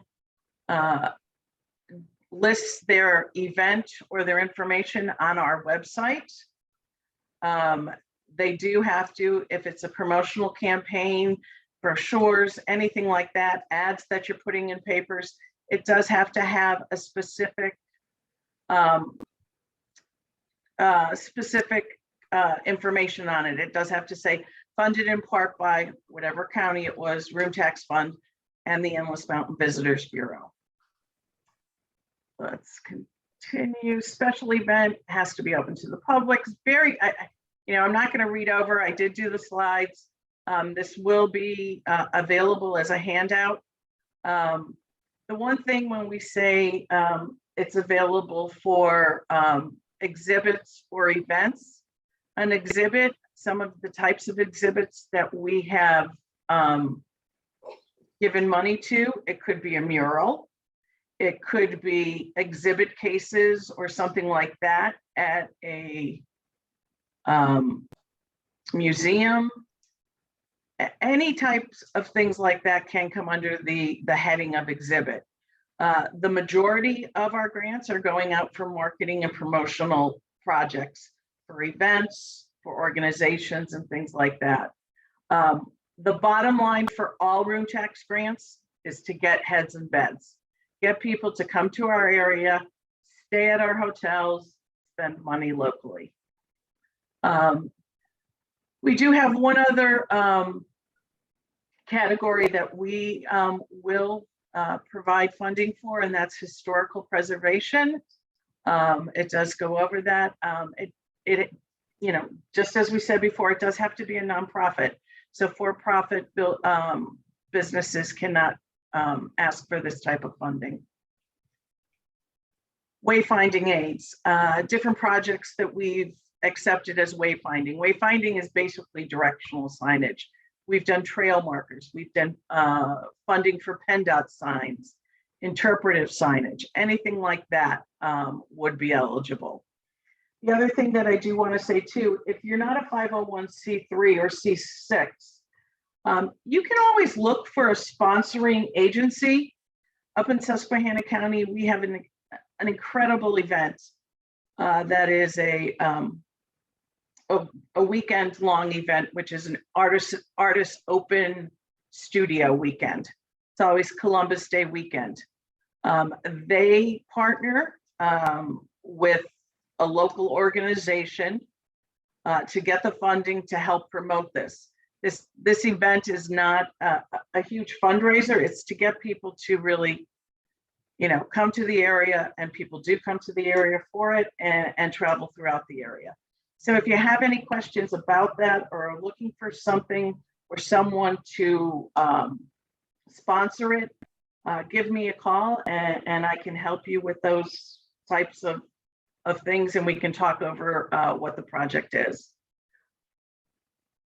I go through the grant questions. We want to know the mission of your organization. We want you to provide a summary of the proposed project and the timeline for it. What are your goals and objectives for your proposed project and event? How will you evaluate it or quantify your efforts to generate more visitors coming to our area? This is really important, and we do like that you try to keep track of the people.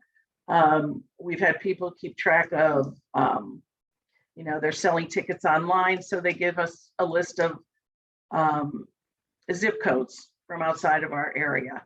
These are all great when you're returning your grant final report. And it's also good to note on your grant application if you're applying a second or third time for the same event. Any information like this is going to make your grant application much better to receive funding.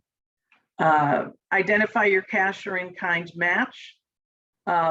When I say that, when you identify it in the grant itself, you know, when it comes time to do the final grant, we're not going to hold you to whether, you know, you said it was going to be a 25% cash, but you didn't spend that much money and you do put in kind, that's totally fine. It's just that we're looking to see, you know, and making sure that you're taking that into consideration as you apply for this grant. Supporting documentation. Like I said before, the annual budget, last year's audited financial statement, a copy of the IRS form. We don't need the entire 990. Some people send us and it's a book. We really need the first couple of pages that really have the meat of it. One of the things that I ask people to do also is if you have a large amount of cash reserves or reserves in any of your accounts, and you have specific plans for them, please note that on your information. You know, I know like the fairs, they may be, you know, the Hartford Fair, I'll use them as an example. They were, you know, trying to reserve some money to do some improvements around the fairgrounds. As long as you know, put that in notes, people aren't going to look at it and say, wow, they don't need any money. You know, it's great that you can have a large reserve, but just note what it's going to be used for, what the plans are. Supporting documentation. You know, we do need the letter and the copy of a 501, 50 C3 or C6 certification, the list of your board of directors, and a very important thing is your marketing plan, including what markets, towns, specific locations, what publications you generally use, how you're going to cross promote with other organizations, websites, social media, packages put together with lodging in the area, or any other type of marketing initiatives. If you have a website, at the hotels that are in your area or the bed and breakfasts, or how to get in touch with them, to your website, put a little lodging link on your website. That lodging link could even come back just to our website. It doesn't matter, but that shows that, you know, you're working and you are trying to get those heads and beds. Final report, as I said, it's due for us, it's due January 31st, and this should say 2023 for, or actually 2024 for next year's grant.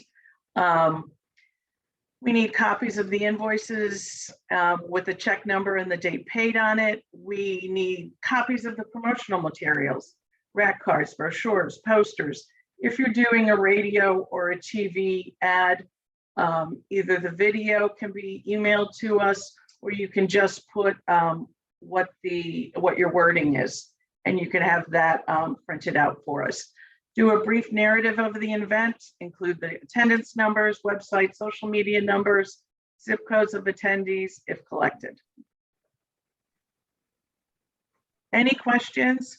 One of the things that I know Robin does, and I'm happy to do, is if you have your report or if you have your grant done prior to the due date and you want me to look through it to make sure you have all of the pieces you're supposed to have, I'm more than happy to do that. The grants are due on the 25th, postmarked. Thank you for that. If you have any questions, I'll be around at the end. Thank you, Jean. Not sure what that sound was, but all right. All right. Next, we have Karen Arnold. She is the Keystone Historic Preservation Grant Manager for the Pennsylvania Historical and Museum Commission. So Jean will stop sharing her screen. Karen will come on and share hers, and we'll be good to go. Thanks, Karen.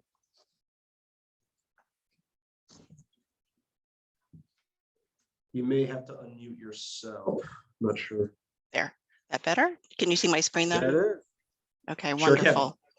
Thank you so much for having me today. I am Karen Arnold. I'm with the Pennsylvania Historical and Museum Commission. We are a state agency.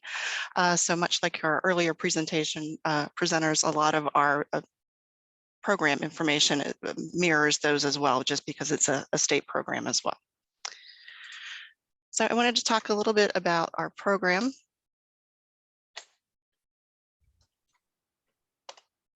Our grant program is funded from the Recreation Park and Conservation Fund, often known as the Keystone Program. We do share some of this funding stream with some of our other sister agencies, much like DCNR.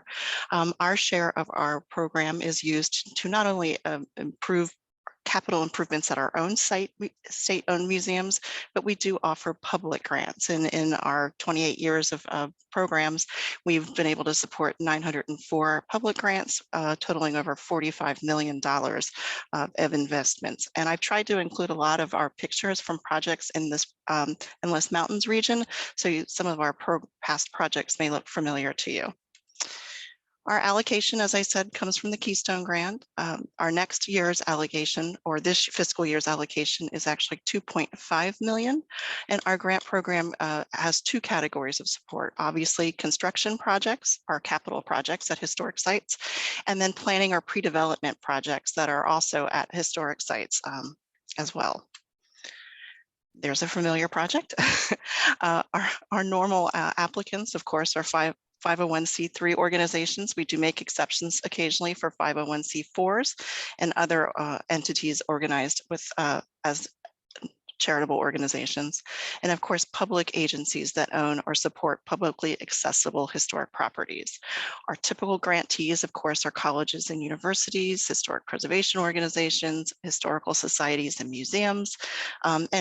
Interestingly enough, we do fund religious institutions if they are a historic property and can make the case of significance based on their historic designation. We do fund local governments, but unfortunately, we're not able to share our public grant funding with PHMC associated properties, state or federally operated properties, or for-profit organizations and individuals. Within our eligibility requirements, we do require that a nonprofit organization, if you're applying as that kind of entity type, have been incorporated for at least 5 years. If you're not, we do encourage you to work with a fiscal sponsor, and that can be a similarly liked missioned organization or your municipality. In order to reach that achievement, they would actually be the grantee then for our program. In the construction category, we do require that the historic site have public accessibility. The intent of the grant program is to share these historic properties with the public at large.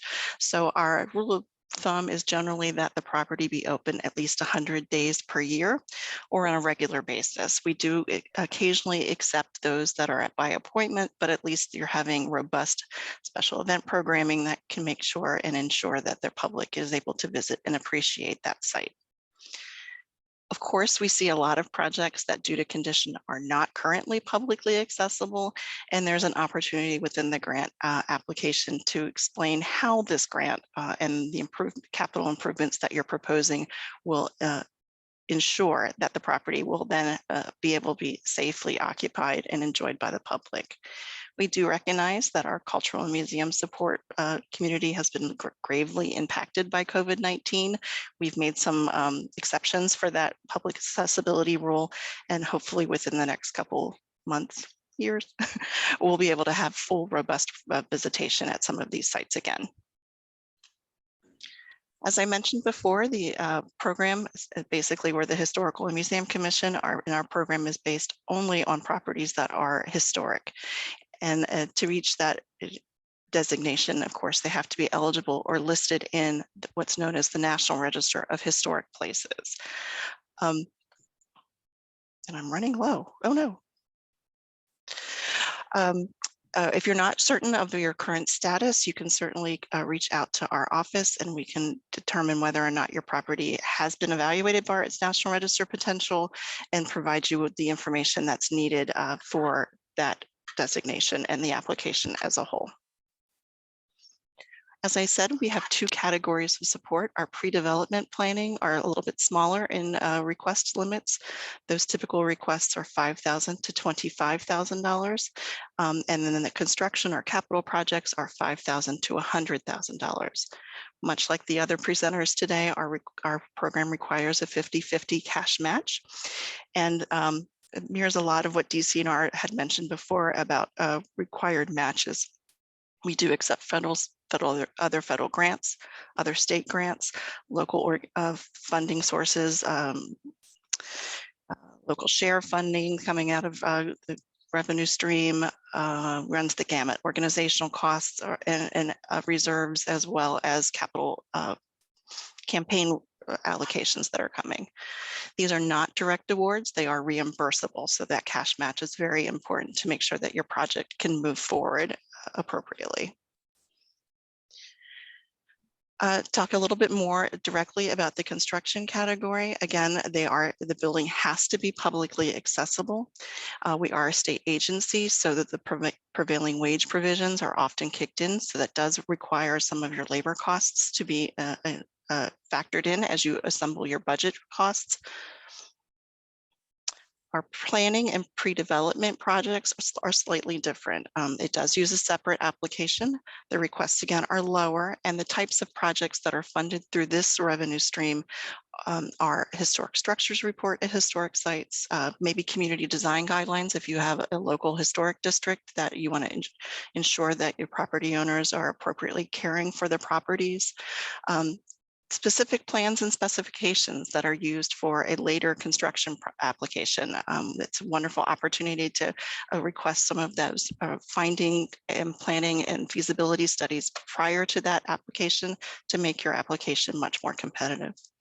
We also fund community preservation plans.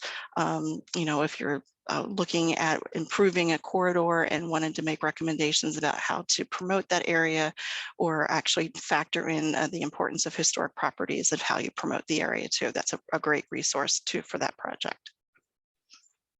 We do have a number of funding priorities. We certainly are attracted to projects that are very visible, or dealing with a property that is extremely significant, or one that is maybe not one that is its area of significance is normally shared or appreciated. Projects that are preservation or restoration in nature, more so than adaptive reuse, are generally a little bit more well received within our program area. And projects that have and can demonstrate a lot of public support and benefit. In case you never knew, Pennsylvania does have a statewide historic preservation plan, and we are required that all of the projects that we fund through our grant program somehow implement the goals and objectives of our statewide plan. We have a very quick timetable right now if you're interested in applying in our fiscal year 2021 into 2022 grant period.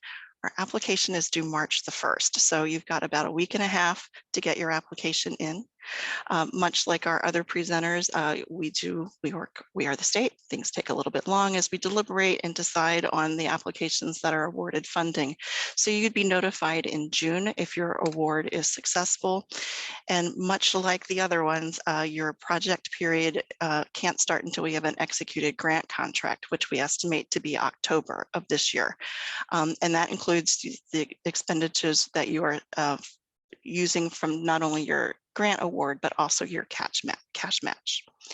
We do allow a full 24 months for you to complete your project. So there is a fairly robust time that you have to complete that. I know I went through everything pretty quickly, but certainly I wanted to share with you where you can find a lot more information about our grant program. It's from our website, phmc.pa.gov. Check out the preservation tab and under grants and funding. And there are two tiles that deal with both. One is for the construction category and one is for the planning category. That'll give you the full grant guidelines.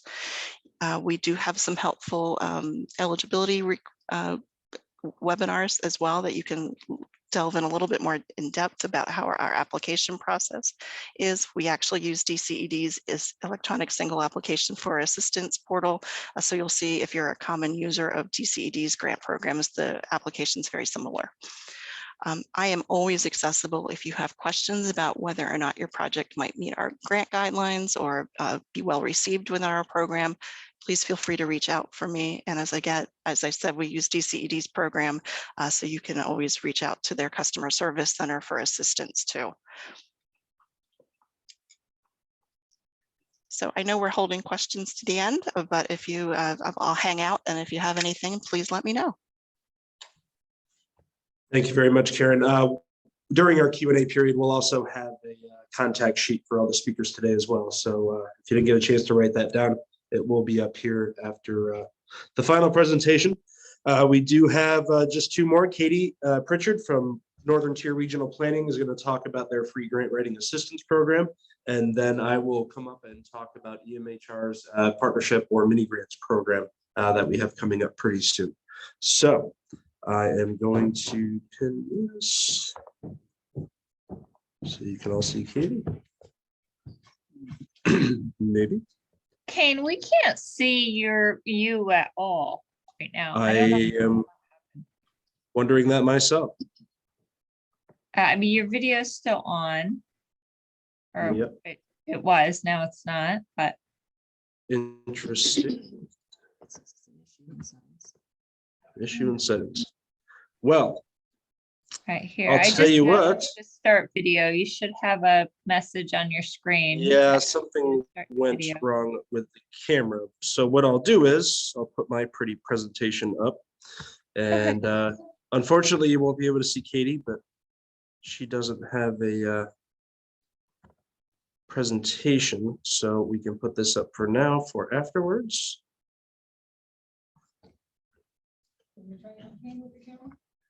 This does happen sometimes. I don't know why, but let me go back to Zoom here. I am not sure. Yeah, on this laptop. Yeah. So Yes, we're good now. I can see that. so what we'll do is keep that up. And like I said, Katie is going to talk about their free grant writing assistance program. Okay. All right, take it away, Katie. Thanks. A little shorter. Hello, everyone. My name is Katie Pritchard. I'm the Economic Development Program Manager for Northern Tier Regional Planning and Development Commission. We are a local development district that covers the 5 counties of Bradford, Sullivan, Susquehanna, Tioga, and Wyoming. You may have worked with us in the past with either Ethan Sexton or Lauren Eggleston. I am brand new to the program, but our office has an abundance of knowledge between the staff members. As Kane said, Northern Tier provides free grant assistance to local governments and nonprofits. Our agency does not offer grants like some of the other presenters you've heard today, but we can help connect you to grant opportunities. Going back to basics, there are many different sources of grants out there. Some examples being federal, state, local government agencies, businesses or companies, professional or industry associations, family, community, and corporation foundation or corporate foundations, just as a few examples. Normally what grants fund are things like research, educational programs, capacity building, targeted scholarship programs, nonprofit operational expenses, equipment, and construction. Typically, what grants don't fund are personal expenses, most for-profit endeavors, activities advancing specific religions, and salaries or other expenses that are covered by other funds. And there are exceptions out there, I'm sure, but as a general rule, that is the case. There are many resources for finding grant opportunities. Federal grants you can find at grants.gov. You can find grant opportunities for various state departments using the DCED website. You can find grants to regional resources such as heritage regions, tourism agencies, regional foundations, for examples. If you have a specific grant in mind, there are some things that you should ask yourself first before you apply. Am I eligible? Do I have a project that fits the grant parameters? Do I have the resources to develop a proposal under the deadline and implement the project? Can I address all of the required elements or bring in partners who can fill in the blanks? Would I be willing to execute the grant if I received the funding? And can this grant serve as a stepping stone to a bigger or better grant in the future? Before writing the grant, review all instructions and deadlines, review applicant criteria to ensure your eligibility, identify the program and project's central goals, clarify the submission process and methods, develop a concept and talk with a program manager, develop a checklist of all required proposal elements, a timeline for proposal development, and a narrative outline based on a scoring rubric or key section headings. Feel free to reach out to us. We are more than willing to help you and guide you through the process. We have actually a range of projects in the works that we're helping with, from nonprofits to higher ed institutions. And sorry, my presentation is a little bit shorter because we don't offer any grants, but I did bring business cards for those who are here, and Kane will put my my information. Yep. So thank you.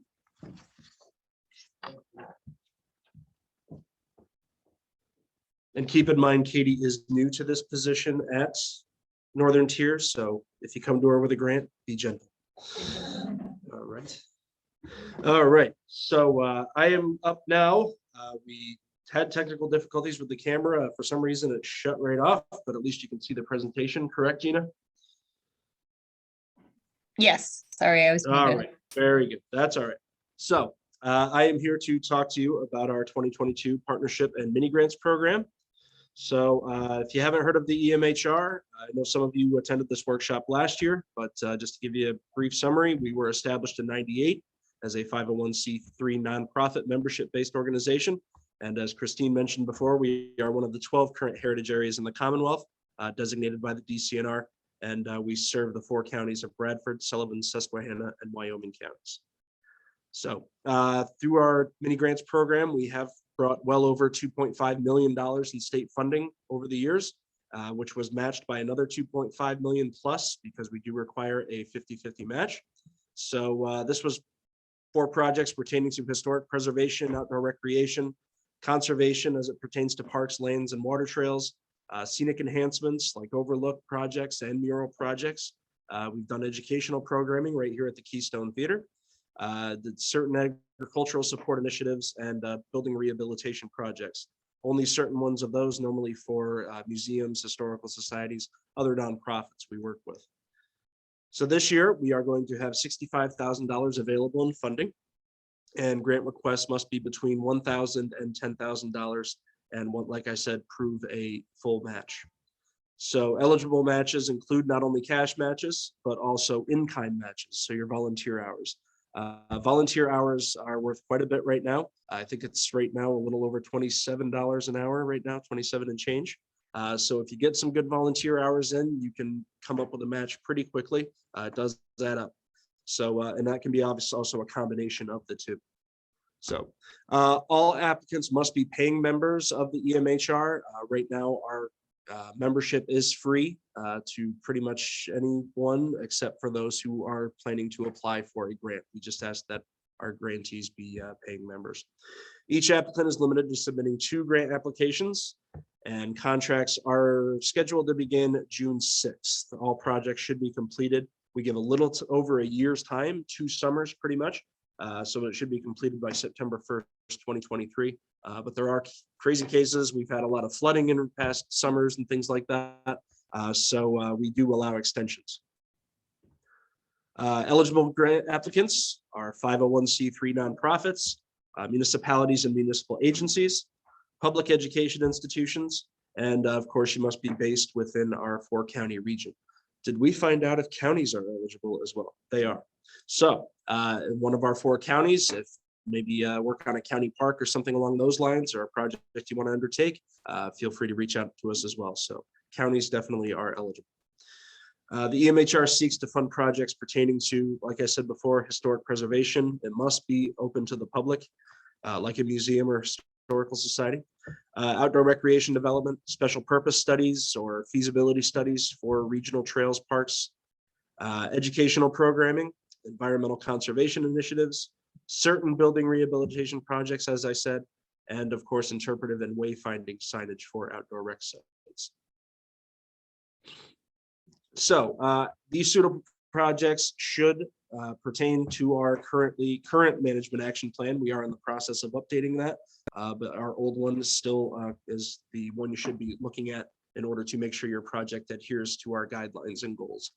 So these are our goals with these grants are to attract visitors to the region's communities, heritage sites, outdoor recreation opportunities, and downtowns to strengthen the local economy, engage residents and visitors within the region's culture and heritage through educational programming, events, and tourism promotion, protect and enhance our heritage assets, cultural landscapes, and natural features, offer a wide range of heritage and outdoor recreation destinations and activities for all ages, and preserve and promote agricultural growth and deliver an authentic experience of living with the land, which is our organizational theme.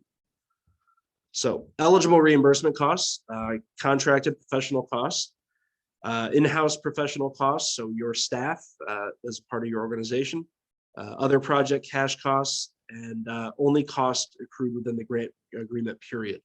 So once your contract began on June 6th, anything after that is totally acceptable, but anything prior to that, likely not. So expenses, ineligible expenditures, expenses prior to the start date, grant scholarships, fellowships given to third parties, indirect costs, general operations of overhead not associated with the projects, and giveaways, promotional materials, things like that. Also Kane. equipment. Kane, I'm yes. sorry, your slides are not progressing for us. They aren't. Interesting. So I don't know if you could Technology. just click down to like the slide that you're on right now. We can see the first slide, and I thought they were progressing because there you go, ineligible expenditures. Is that where Oh, you're so at? it's just I got a delay on it. I think that's what's going on. All right. Okay, Okay. that should work. And someone Let's asked see. who you are because they missed the beginning, but this is Kane Chamberlain. He's the director of, they just couldn't tell who was speaking because they couldn't see you. The Endless Mountains Heritage Region. Yep. So did that go forward? Eligible forms of match? Yes. Yeah, we're Okay. just seeing your presentation notes that way, but it's fine. We can read them, and I think it's fine rather than trying to figure it out. All right. So in the ineligible forms of match, I noted equipment. So you aren't allowed to use our grants to purchase equipment for your organization, such as a lawn tractor for a park or something like that. However, an eligible form of match would be equipment use. So say you have a contractor who donates his time on an excavator, that is totally eligible for the match, but you would not be able to use our grant in order to purchase equipment. So that's kind of the difference there. Other eligible forms of match include additional cash costs, contracted and professional services, volunteer and in-house professional services, and donated professional services, like I noted with the equipment there.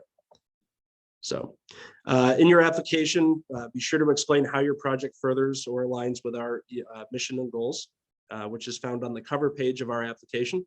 And deliverables or final projects products from your project should be succinct and measurable.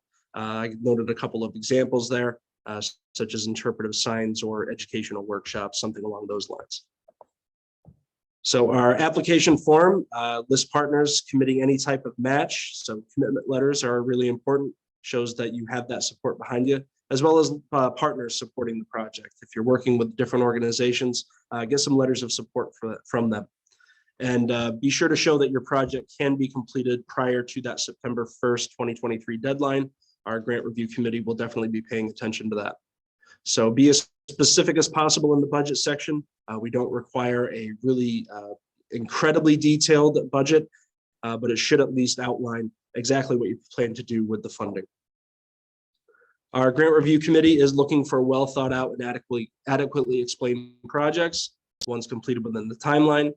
partner collaboration, applicant experience. So if you've gotten grants from us in the past or similar grants, like through DCNR or DCD, we do show that you are someone who is experienced with this sort of thing and will likely get the project done on time. So the grant review committee really looks at that.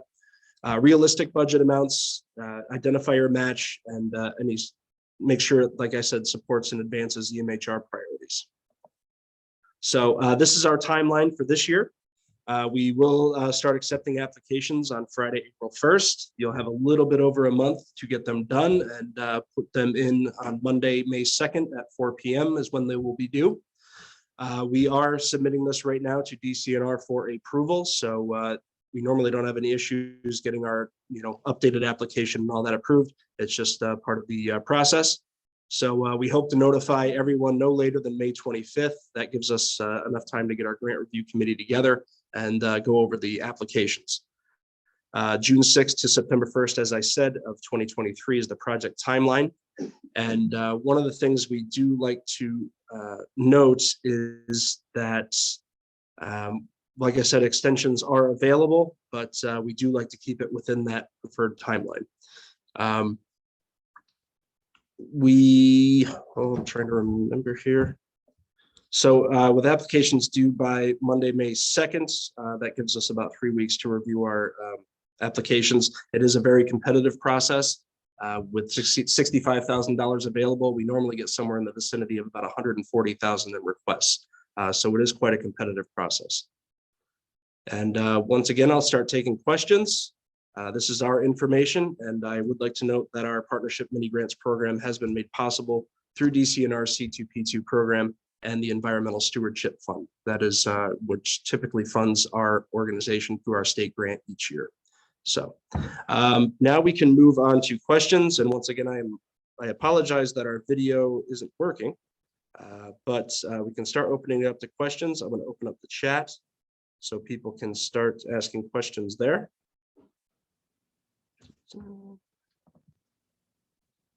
Stop share. I'm also going to put up the contact information for our speakers so everyone can write down any of that they might need.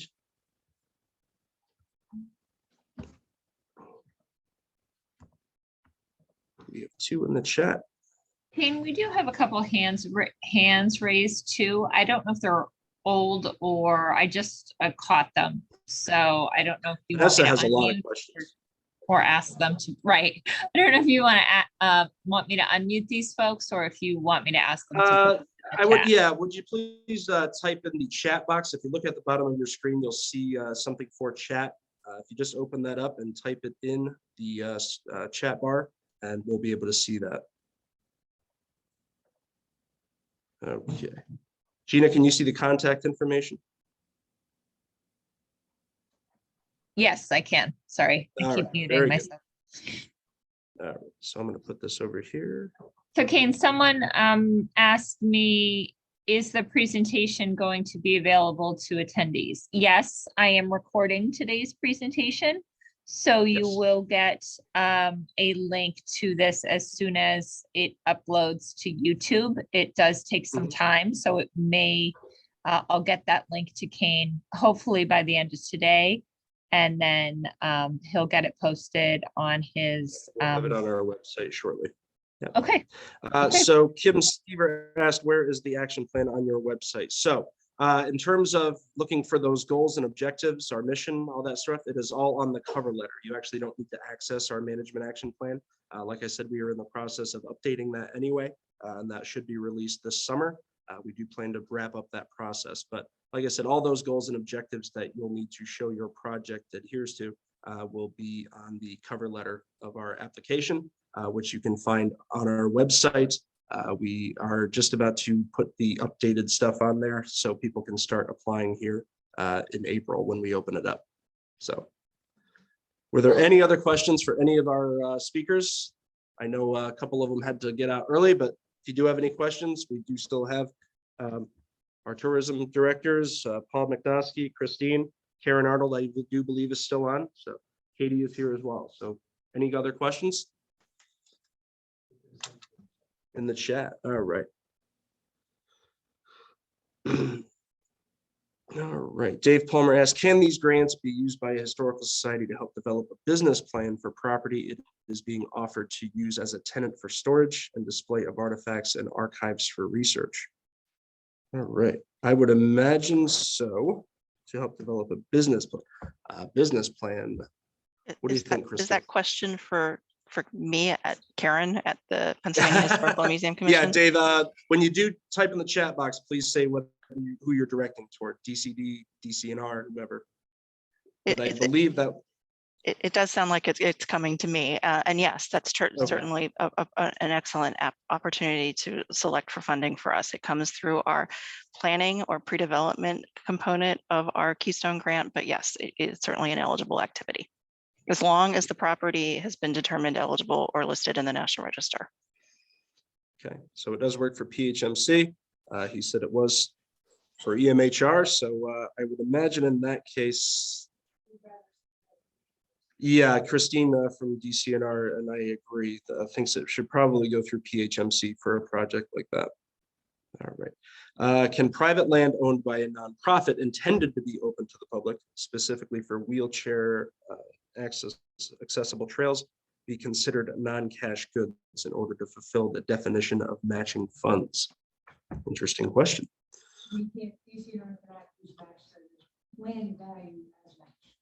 Okay, so yes, DCNR cannot use match for land value. Correct. All right. We can. DCED can, however, in certain circumstances. Okay. Kane, there is Yes. a question that was sent directly to me. It is Mhm. For in-kind matching, if volunteer hours are being used, do they need to be tracked in a volunteer management system? Volunteer management. Yeah, we use more of a spreadsheet format in which they just keep track of those hours. We also ask them to kind of document them with, photographs and things like that, sure that the work is being done. So it's essentially, logging the hours and making sure you're, getting photos of the project and giving progress reports, which we do expect. Okay. Think that answered their question. Okay. This question also in the chat. I started a new jewelry store in Montrose, which has been well received and much needed here. I'm looking to get funding to outfit my gallery with cases and to buy more equipment. So generally, for profit, it's tough to get grants. The grant money. We cannot hear Paul. Yeah, Paul, do you want to come up here actually? Yeah, thanks. Paul is on his way up. He'll answer right there in the mic. Okay, so in general, there is no grant money for that type of a private business. However, you can look through DCD or actually Northern Tier and other CEDOs. There are low interest loans that are available and other financing options that would be available for that. Okay, hope that answers your question. All right. I'm not sure why they can't. That may have been before. Can you still hear us? I think that was an earlier, there was one. Okay. earlier that they couldn't hear when you turn your head away from the mic, the sound is very muted. All right. Right. Any questions from here in the audience? All right. Any more on the chat? Any more from our virtual attendees? I don't see anything else. All right. coming through. Oh, I guess she does need you to repeat that, Paul, if you don't mind. Regarding the jewelry store. Okay, yes. So generally, there's not grant money available. However, there Paul. are low. Paul, we're still having a hard time hearing you, but I think I can answer that question. If I'm wrong, you can tell me. If that makes it easier, or if you just want to speak into the microphone so we can hear you. Well, we are. The mic is sounding good in here. Yeah, I don't know why we can't hear Paul. Go ahead again and let's see if we can. You virtual folks are lucky we love you.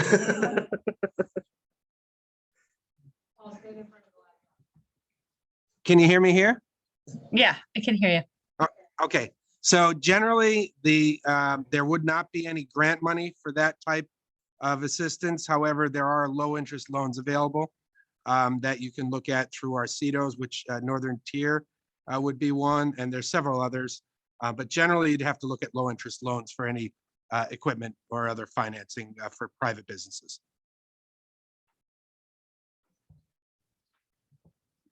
All right. Get all that? All right. Okay, thanks. They got it. Perfect. All right.